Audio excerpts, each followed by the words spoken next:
madaxweynaha Soomaaliya Maxamed Cabdullaahi Farmaajo ayaa si rasmi ah u daahfuray garoon caalami ah oo ay yeelanayso caasimadda Puntland ee Garowe markii ugu horeysay. garoonkan oo dhismihiisa uu socday muddo 3 sano oo ay dhistay shirkad laga leeyahay dalka Turkiga isla markaana dhaqaalihiisa ay bixisay inta ugu badan dawladda Kuwait ayaa loogu magac daray General Maxamed Abshir oo si weyn ay u yaqaanaan dadka Soomaaliyeed. madaxweynaha Puntland ayaa sheegay in garoonkan uu dabooli doono baahi dhanka duulista ah oo muddo taagnayd.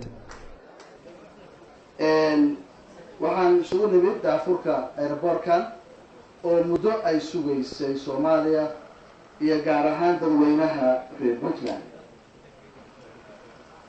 waa airportkii labaad hadda aan daafurno oo caalami ah ee laga hirgeliyo Puntland.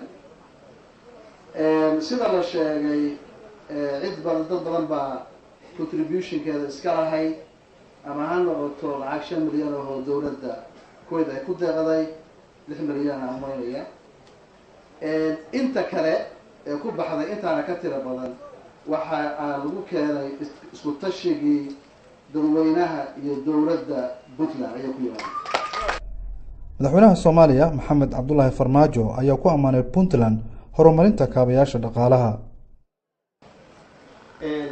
waxaa mahad leh allihii la khalqay oo halkan isugu keenay maanta oo noo suurtageliyey inaan kulligeen markhaati ka wada hadno daafurka aan maanta ku furayno garoonkan Garowe ee aan loogu magac daray General Maxamed Abshir Muuse Allah u naxariisto. waa sheegnaa mar walba nabaddu waa furaha horumarka. haddaysan nabad ka jiri lahayn Puntland intaasoo airport iyo intaasoo jidad iyo weliba madaxweynaha ugu soo wareejiyay shalay magaalada Garowe ee ka socda horumarka iyo dhismaha iyo hoteelada la dhisaayo runtii waa wax lagu amaano. horumarkaasna waxaan Ilaahay ka baryaynaa inay gaarto guud ahaan dalka Soomaaliyeed. waxaan aaminsanahay marka haddii meel walba nabad ay timaado Soomaaliya si dhaqsi ah inay dib ugu soo noqonayso kaabayaasha dhaqaalaha. waxaa kaloo muhiim ah inaad dul qaadataan shacabku inuu dul qaato. dowladnimadu hal maalin ma aha, hal bil ma aha, hal sano ma aha. waa wax taxana ah oo u baahan maalin walbaba dhismo u baahan. marka shaqo badan yaa laga rabaa dowladda federaalka iyo dowlad goboleedyada. madax ka kala socotay dalalka Djibouti iyo Ethiopia iyo dadweyne badan oo daneynaya inay xaqiijiyaan furitaanka garoonka diyaaradaha ee ay yeelanayso Garowe ayaa soo buuxiyay teendho weyn oo lagu qabtay daahfurka garoonka. Puntland ayaa horay uga hirgelisay magaalada xeebta ee Boosaaso garoon suurageliyay inay soo caga dhigtaan diyaarado waaweyn oo aan horay u imaan jirin deegaanada Puntland sababo la xiriiray garoomadii hore oo aan u diyaarsanayn soo caga dhigashada diyaaradahaasi.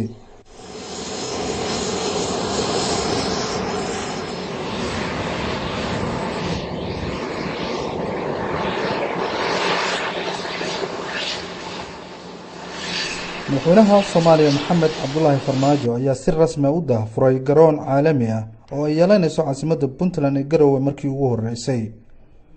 garoonkan oo dhismihiisa uu socday muddo 3 sano oo ay dhistay shirkad laga leeyahay dalka Turkiga isla markaana dhaqaalihiisa ay bixisay inta ugu badan dawladda Kuwait ayaa loogu magac daray General Maxamed Abshir oo si weyn ay u yaqaanaan dadka Soomaaliyeed.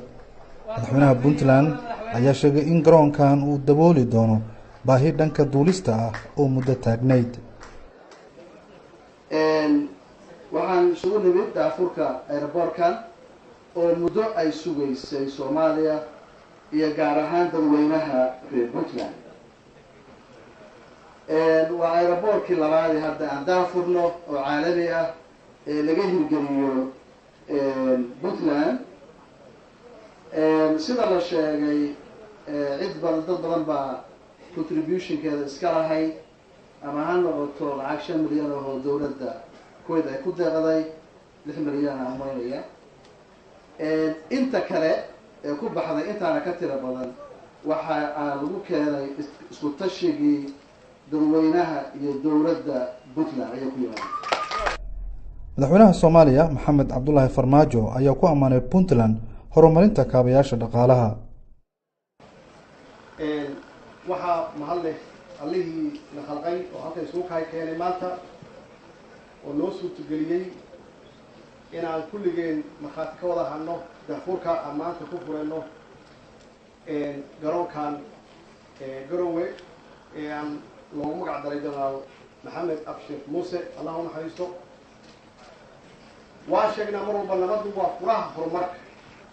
haddaysan nabad ka jiri lahayn puntland intaasoo airport iyo intaasoo jidad iyo weliba madaxweynaha ugu soo wareejiyey shalay magaalada garowe ee ka socda horumarka iyo dhismaha iyo hoteelada la dhisaayo runtii waa wax laydinku ammaano. horumarkaasna waxaan ilaahay ka baryaynaa inay gaarto guud ahaan dalka soomaaliyeed. waxaan aaminsanahay marka haddii meel walba nabad ay timaado soomaaliya si dhaqsi ah inay dib ugu soo noqonayso kaabayaasheeda dhaqaalaha. waxaa kaloo muhiima inaad dul qaadataan, shacabku inuu dul qaato. dowladnimadu hal maalin ma aha, hal bil maaha, hal sano ma aha. waa wax taxana ah oo u baahan maalin walbaba dhismo u baahan.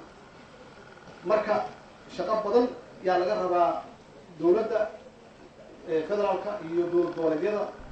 madax ka kala socotay dalalka Jabuuti iyo Ethiopia iyo dadweyne badan oo daneynaya inay xaqiijiyaan furitaanka garoonka diyaaradaha ee ay yeelanayso Garowe ayaa soo buuxiyay teendho weyn oo lagu qabtay daahfurka garoonka.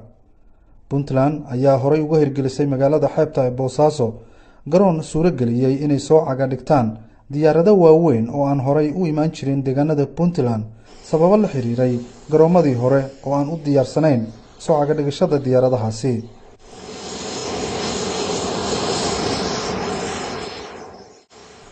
Nuux Muuse Birjaab, VOA, Garowe.